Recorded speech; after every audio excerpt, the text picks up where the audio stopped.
and I'm getting stronger, step by step. The clock is ticking, but there's no time for weakness. I've been flying from town to Assalamualaikum warahmatullahi wabarakatuh. Waalaikumsalam warahmatullahi wabarakatuh. Pertama-tama, marilah kita panjatkan puji syukur kehadirat Tuhan Yang Maha Esa, yang mana telah melimpahkan rahmat serta hidayahnya kepada kita semua, sehingga kita dapat melaksanakan tugas kami di semester 6 ini. Selawat serta salam senantiasa marilah kita panjatkan kepada junjungan Nabi kita Muhammad Sallallahu Alaihi Wasallam, yang mana nantinya kita nantikan syafaatnya di yaumul akhir nanti. Kepada Ibu Wulan yang kami hormati dan kepada rekan-rekan saya yang saya hormati pula, semoga kita senantiasa diberikan kesehatan oleh Tuhan Yang Maha Esa. Perkenankanlah saya di sini akan membacakan susunan acara, yang mana pada kali ini kita berada di acara paparan dengan judul Kaidah Pembuatan Makalah. Nah, kita dari kelompok 3 akan memaparkan makalah tersebut.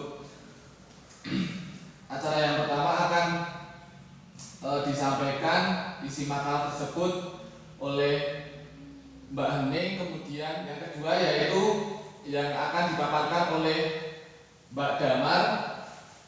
Langsung saja untuk mempersingkat waktu, untuk Mbak Hening, waktu dan tempat saya persilahkan. Ya, terima kasih buat Mas Irwan sudah ngasih waktunya.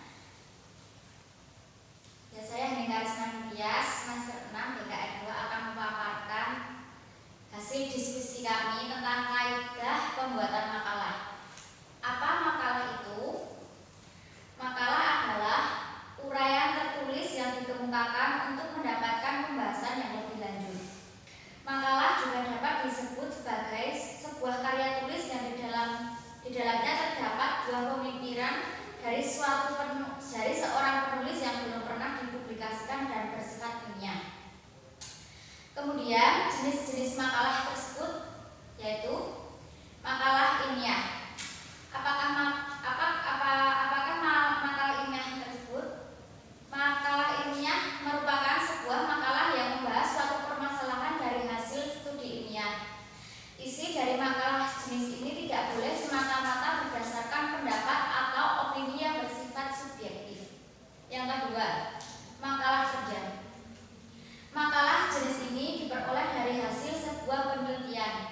Berbeda dengan makalah ilmiah, makalah kerja memungkinkan si penulis untuk memberikan opini yang bersifat subjektif dan permasalahan yang dibahas. Yang ketiga, makalah kajian.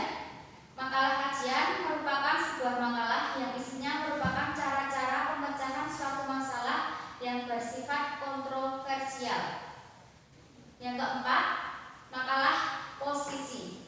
Makalah posisi adalah makalah yang penyusunannya dilakukan atas permintaan suatu pihak, di mana fungsi dari makalah jenis ini adalah sebagai alternatif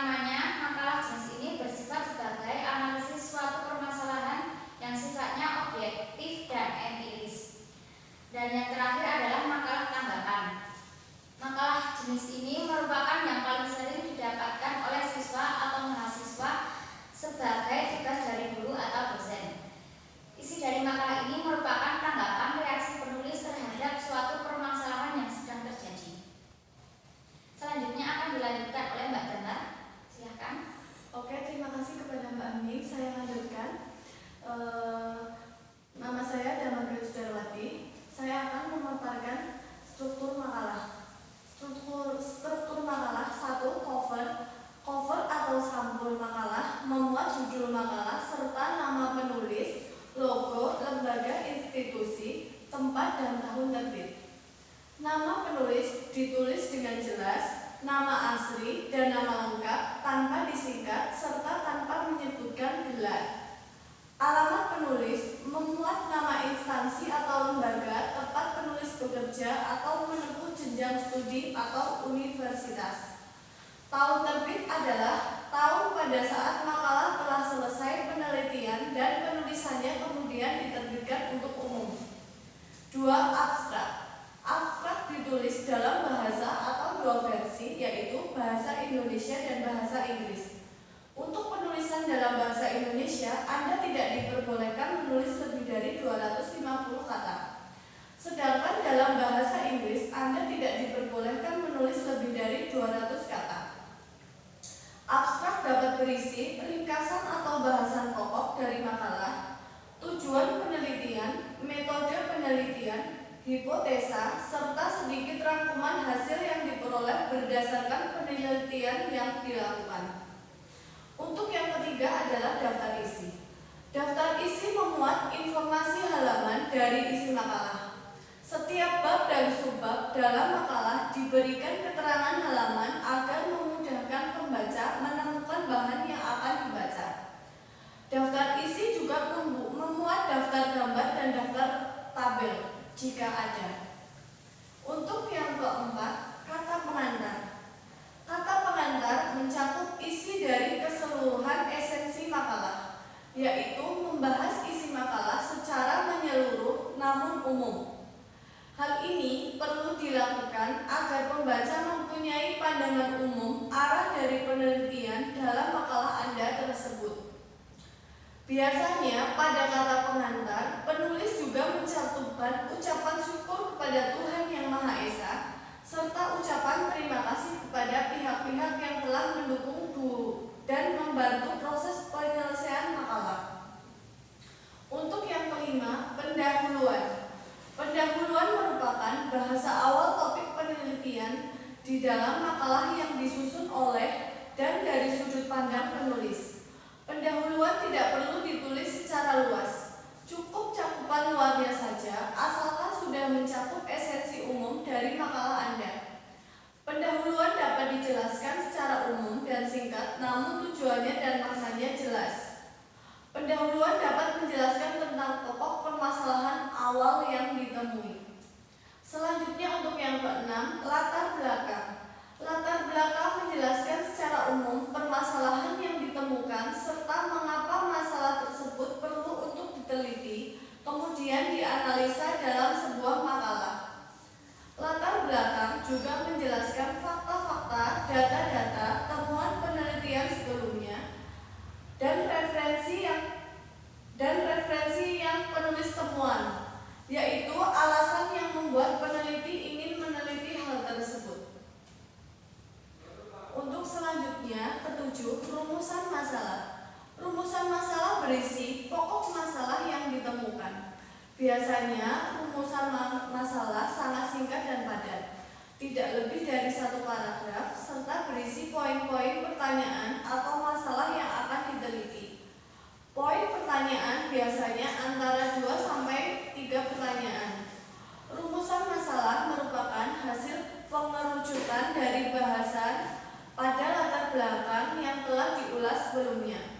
Tujuan penulisan rumusan masalah sangat penting, yaitu alasan dari dilakukannya penelitian dalam makalah tersebut.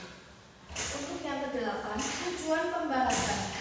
Tujuan pembahasan berisi manfaat dari penelitian yang dilakukan. Pada dasarnya, manfaat ini ditujukan untuk pembaca. Manfaat diperoleh jika telah menemukan hasil atau kesimpulan dari permasalahan dan konfirmasi dari hipotesa awal. Tujuan pembahasan biasanya ditulis secara singkat, namun menggambarkan serta mendeskripsikan manfaat penelitian kepada pembaca. Untuk yang kesembilan, isi. Isi berisi uraian pokok dari topik makalah. Isi menjelaskan tentang permasalahan penelitian yang dilakukan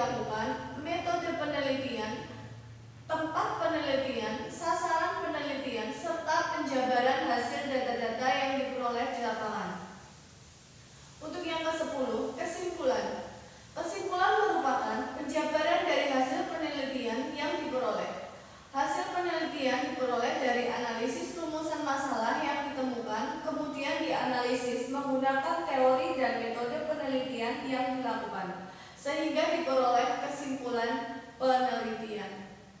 11. Saran. Saran lebih ditujukan penulis pada pembaca. Saran diperoleh dari kesimpulan peneliti untuk lebih dikembangkan kembali, ditindaklanjuti maupun diterapkan. Saran berisi manfaat penelitian kepada pembaca berdasarkan hasil penelitian yang diperoleh, kemudian diharapkan agar dilaksanakan atau diterapkan oleh pembaca. 12. Penutup. Penutup berisi harapan penulis kepada pembaca, yaitu berharap agar penelitian tersebut bermanfaat kepada pembaca. Penulis juga memberikan kesan dan pesan serta ucapan terima kasih kepada pihak-pihak yang mendukung penulis atau kontribusinya untuk menyelesaikan makalah penelitian. Penutup juga menjelaskan kekurangan serta kelebihan dalam penulisan makalah penelitian. 13. Daftar pustaka. Daftar pustaka berisi daftar referensi yang dicantumkan atau dipergunakan dalam penyusunan makalah. Daftar pustaka berisi paling sedikit 25 referensi, bisa dari jurnal maupun buku. Penulisan daftar pustaka harus disusun secara sistematis serta diurutkan secara sistematis berdasarkan abjad atau alfabetis menurut nama pengarang. Ya, untuk selanjutnya akan dilanjutkan oleh Mbak Ning Karisma Ningtyas. Ya, saya akan melanjutkan paparan yang telah disampaikan oleh Mbak Damar tentang tahap penulisan makalah. Yang pertama, tahap persiapan. Di dalam tahap persiapan ini terdiri dari pemilihan topik, perumusan tujuan, identifikasi pembaca, tentukan batasan isi materi, tentukan judul makalah, kumpulkan literatur dan bahan pendukung yang terpercaya, lakukan wawancara narasumber jika perlu, buat ringkasan kecil dari bahan materi yang terkumpul, catat kutipan dan kata sulit. Yang kedua, tahap penulisan draft. Di dalam tahap penulisan draft ini terdapat dua cara, yaitu buat tulisan kasar ke dalam setiap susunan makalah. Yang kedua, lakukan perumusan masalah dan kesimpulan. Yang ketiga, tahap revisi, yaitu pemeriksaan ide, apakah sesuai topik dan tujuan, apakah melewati batas pembahasan atau tidak. Yang kedua, pembahasan apa yang kurang detail, kemudian penyesuaian dengan kebutuhan dan kejelasan penjabaran untuk pembaca. Dan yang terakhir, tambahkan reaksi dan masukan dari orang lain yang membaca. Tahap yang keempat yaitu tahap penyuntingan. Perhatikan kembali aspek mekanik secara seperti huruf kapital, ejaan, struktur kalimat, tanda baca, istilah, kosakata, dan format karangan. Kemudian gunakan sedikit metafora, irama, atau kiasan untuk memberikan gaya tulisan Anda.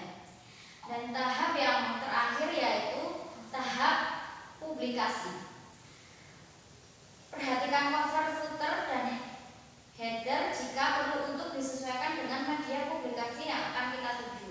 Yang kedua, konsultasikan dengan pembimbing atau orang yang ahli di bidang yang sama. Dan yang terakhir, buat versi presentasi dari makalah Anda jika diperlukan.